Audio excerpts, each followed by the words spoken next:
ಎಲ್ಲರಿಗೂ ನಮಸ್ತೆ, welcome back to Anvika channel. ಇವತ್ತು ತುಂಬ ಸಿಂಪಲ್ ಆಗಿ ಬಿಸಿಬೇಳೆ ಬಾತನ್ನ ಮಾಡ್ತಾ ಇದ್ದೀನಿ. ಅದು ಬಿಸಿಬೇಳೆ ಬಾತನ್ನ ನಾನು ನೈಟ್ ಉಳಿದಿರುತ್ತಲ್ಲ ಅನ್ನನ ಯೂಸ್ ಮಾಡಿ ಬಿಸಿಬೇಳೆ ಬಾತನ್ನ ಮಾಡ್ತಾ ಇದ್ದೀನಿ.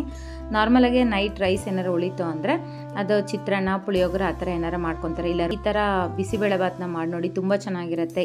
ಈ ಮಳೆಗಾಲದಲ್ಲಂತೂ ಬಿಸಿ ಬಿಸಿಯಾಗಿ ತುಂಬ ಚೆನ್ನಾಗಿರುತ್ತೆ. ಇದಕ್ಕೆ ಬೇಕಾಗಿರೋ ಇಂಗ್ರೀಡಿಯೆಂಟ್ಸ್ನ ನೋಡ್ಕೊಳ್ತಾ ಹೋಗೋಣ. ಅದು ಪಾವಷ್ಟು ಅಕ್ಕಿ ಅಳತೆಗೆ ಹೇಳ್ತಾ ಇರೋದು.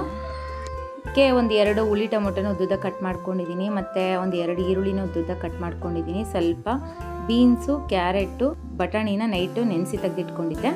ಮತ್ತು 1 ಗ್ಲಾಸಷ್ಟು ತೊಗರಿಬೇಳೆ ವಾಶ್ ಮಾಡಿ ತೆಗೆದಿಟ್ಕೊಂಡಿದ್ದೀನಿ. ಸ್ವಲ್ಪ ಶೇಂಗಾ ಹಾಕ್ಕೊಳ್ತಾ ಇದ್ದೀನಿ. ಶೇಂಗಾ ಬಂದು ಆಪ್ಷನ್ನು, ಬೇಡ ಅಂದರೆ ಸ್ಕಿಪ್ ಮಾಡ್ಬೋದು.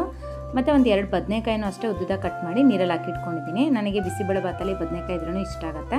ನೀವು ಇದ್ರ ಬದಲು ಗೆಡ್ಡೆಕೋಸು ಹಾಕ್ಕೋಬೋದು ಮತ್ತು ಒಂದು ನುಗ್ಗೆಕಾಯಿನೂ ಹಾಕ್ಕೋಬೋದು. ನೆಕ್ಸ್ಟು ಕುಕ್ಕರಿಗೆ ಅನ್ನನ ಹಾಕ್ಕೊಳ್ಳೋಣ. ಇದಕ್ಕೆ ಎಲ್ಲ ಇಂಗ್ರೀಡಿಯೆಂಟ್ಸ್ ಹಾಕ್ಕೊಳ್ಳೋಣ. ನಾವು ಒಟ್ಟಿಗೆ ಬೇಯಿಸ್ಕೊಂಡ್ಬಿಡ್ತೀನಿ. ಅನ್ನ, ಬೇಳೆ ಎಲ್ಲದನ್ನೂ ಅಷ್ಟೇ. ಬೇಳೆ ಹಾಕಾಗಿದೆ. ನೆಕ್ಸ್ಟು ಎಲ್ಲ ತರಕಾರಿಗಳನ್ನೂ ಹಾಕ್ಕೊಳ್ಳೋಣ. ನೋಡಿ, ಎಲ್ಲ ತರಕಾರಿಗಳು ಹಾಕಾಗಿದೆ. ಈಗ ತರಕಾರಿ ಮುಳುಗಿ 1 ಇಂಚಷ್ಟು ನೀರು ಎಕ್ಸ್ಟ್ರಾ ಇರಬೇಕಷ್ಟೇ, ಜಾಸ್ತಿ ನೀರು ಹಾಕೋದೇನು ಬೇಡ. ಮನೇಲಿ ಯೂಸ್ ಮಾಡ್ತೀವಲ್ಲ ಸಾಂಬಾರ್ ಪೌಡರ್, ಅದು 1 ಟೀ ಸ್ಪೂನಷ್ಟು ಹಾಕ್ಕೊಳ್ತಾ ಇದ್ದೀನಿ.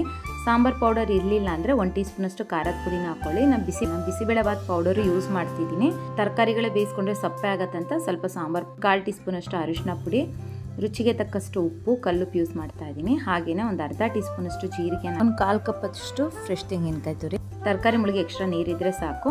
ಈಗ ಕುಕ್ಕರ್ ಮುಚ್ಚಿ ಕುಕ್ಕರ್ ವಿಷಲ್ ಹಾಕಿ ಗ್ಯಾಸ್ನ ಮೀಡಿಯಮ್ ಟು ಹೈ ಫ್ಲೇಮ್ ಇವೆರಡರ ಮಧ್ಯದಲ್ಲಿಟ್ಟು 2 ವಿಷಲ್ ಹೊಡ್ಸ್ಕೊಳ್ಳಿ. ಅನ್ನ ಆಲ್ರೆಡಿ ಬೆಂದಿದೆ ಮತ್ತು ತರಕಾರಿ ಎಲ್ಲನೂ ಬೇಗ ಬೇಯುತ್ತೆ. ನೋಡೋಣ, ವಿಷಲ್ ಕಂಪ್ಲೀಟಾಗಿ ಬಿಟ್ಟಿದೆ. ನೋಡ್ತಾ ಇರ್ಬೋದು, ಚೆನ್ನಾಗಿ ಬೆಂದಿದೆ, ಜಾಸ್ತಿ ನೀರಿಲ್ಲ. ಇದಕ್ಕೆ ಒಗ್ಗರಣೆ ರೆಡಿ ಮಾಡ್ಕೊಳ್ಳೋಣ. ಒಂದು 3 ಟೇಬಲ್ ಸ್ಪೂನಷ್ಟು ಎಣ್ಣೆ ಹಾಕಿದ್ದೀನಿ. ಎಣ್ಣೆ ಬಿಸಿ ಆಗ್ತಿದ್ದಂಗೆ ಒಂದು ಅರ್ಧ ಟೀ ಸ್ಪೂನಷ್ಟು ಸಾಸಿವೆ ಹಾಕ್ಕೊಳ್ಳೋಣ. ಸಾಸಿವೆ ಚಟಪಟ ಅಂತಿದ್ದಂಗೆ ಒಂದು 2 ಒಣಮೆಣಸಿನ್ಕಾಯಿನ ಹಾಕ್ಕೊಳ್ಳೋಣ. ಸ್ವಲ್ಪ ಕರ್ಬೇವಿನ ಸೊಪ್ಪು ಹಾಕ್ಕೊಳ್ಳೋಣ. ನಾನು MTR ಬಿಸಿಬೇಳೆ ಬಾತ್ ಪೌಡರ್ ಒಂದು 3 ಟೇಬಲ್ ಸ್ಪೂನಷ್ಟು ಹಾಕ್ಕೊಳ್ತಾ ಇದ್ದೀನಿ. ಯಾಕಂದರೆ 1 ಟೇಬಲ್ ಸ್ಪೂನಷ್ಟು ನಾವು ಆಲ್ರೆಡಿ ಬೇಯಬೇಕಾದ್ರೆ ಖಾರದ ಪುಡಿ ಹಾಕಿದ್ವಲ್ಲ ಅದಕ್ಕೆ. ಈ ಖಾರದ ಪುಡಿನ ಹಾಕ್ಬೇಕಾರೆ ನೀವು ಬಿಸಿಬೇಳೆ ಬಾತ್ ಪೌಡರ್ ಹಾಕ್ಬೇಕಾರೆ ಎಣ್ಣೆಯಲ್ಲಿ ಸ್ಟವ್ ಆಫ್ ಮಾಡಬೇಕು. ಇಮ್ಮಿಡಿಯೇಟಾಗಿ ಹಾಕ್ಬೇಕು, ಸೀದೋಗ್ಬಿಡುತ್ತೆ. ಹಾಕಿದ ತಕ್ಷಣ ಇಮ್ಮಿಡಿಯೇಟಾಗಿ ನೋಡಿ ಜಸ್ಟ್ ಮಿಕ್ಸ್ ಮಾಡಿ ನಾವು ಡೈರೆಕ್ಟಾಗಿ ತಕ್ಷಣ ಬಿಸಿಬೇಳೆ ಬಾತ್ ಒಳಗೆ ಹಾಕೋಬೇಕು. 1 ಟೇಬಲ್ ಸ್ಪೂನಷ್ಟು ಹುಣಸೆಹಣ್ಣಿನ ರಸ ಮತ್ತು ಬೆಲ್ಲದ ಪೌಡರು, 1 ಟೀ ಸ್ಪೂನಷ್ಟು ಬೆಲ್ಲದ ಪೌಡರು, ಕೊತ್ತಂಬರಿ ಸೊಪ್ಪು ಒಂದಷ್ಟು ಮಿಕ್ಸ್ ಮಾಡ್ಕೊಳ್ಳೋಣ.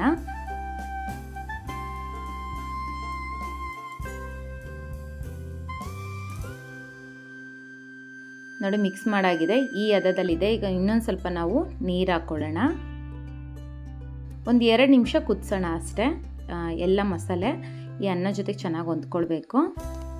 ಈಗ ಇದು ರೆಡಿ ಇದೆ ನೋಡಿ, ಈ ಹದದಲ್ಲಿದೆ. ಅನ್ನ, ತರಕಾರಿ ಮತ್ತು ನಾವು ಹಾಕಿರೋ ಬೇಳೆ ಎಲ್ಲ ಪರ್ಫೆಕ್ಟಾಗಿ ಬೆಂದಿದೆ. ತುಂಬ ಸೂಪರಾಗಿರುತ್ತೆ. ಇದು ನಾವು ಉಳಿದಿರೋ ಅನ್ನದಲ್ಲಿ ಮಾಡಿದ್ದೀವಿ ಅಂತ ಅನ್ಸೋದೇ ಇಲ್ಲ, ಅಷ್ಟು ಚೆನ್ನಾಗಿರುತ್ತೆ. ನಾನು ಸ್ವಲ್ಪ ತೆಳುವಾಗೆ ಮಾಡ್ಕೊತೀನಿ, ಗಟ್ಟಿಯಾಗಿ ಮಾಡಲ್ಲ. ಯಾಕಂದರೆ ಸ್ವಲ್ಪ ತಣ್ಣಗಾದ್ಮೇಲೆ ಗಟ್ಟಿಯಾಗಿಬಿಡುತ್ತಲ್ಲ ಅದಕ್ಕೆ. ಈಗ ಇದು ರೆಡಿ ಇದೆ. ಸ್ಟವ್ ಆಫ್ ಮಾಡ್ಕೊಳ್ಳೋಣ. ಸರ್ವಿಂಗ್ ಪ್ಲೇಟ್ಗೆ ಹಾಕ್ಕೊಳ್ಳೋಣ. ಇವತ್ತಿನ ಬ್ರೇಕ್ಫಾಸ್ಟ್ ರೆಸಿಪಿ ಬಂದ್ಬಿಟ್ಟು ಸಿಂಪಲ್ ಬಿಸಿಬೇಳೆ ಬಾತು. ಇದ್ರ ಜೊತೆಗೆ ಖಾರ ಹಾಕ್ಕೊಳ್ತಾ ಇದ್ದೀನಿ. ಇಷ್ಟೇ. ಇವತ್ತಿನ ಈ ವಿಡಿಯೋ ನಿಮಗೆ ಇಷ್ಟ ಆಗಿತ್ತು ಅಂದರೆ ನಮ್ಮ ಚಾನಲ್ನ ಸಬ್ಸ್ಕ್ರೈಬ್ ಆಗೋದನ್ನ ಮಾತ್ರ ಮರಿಬೇಡಿ. Thank you.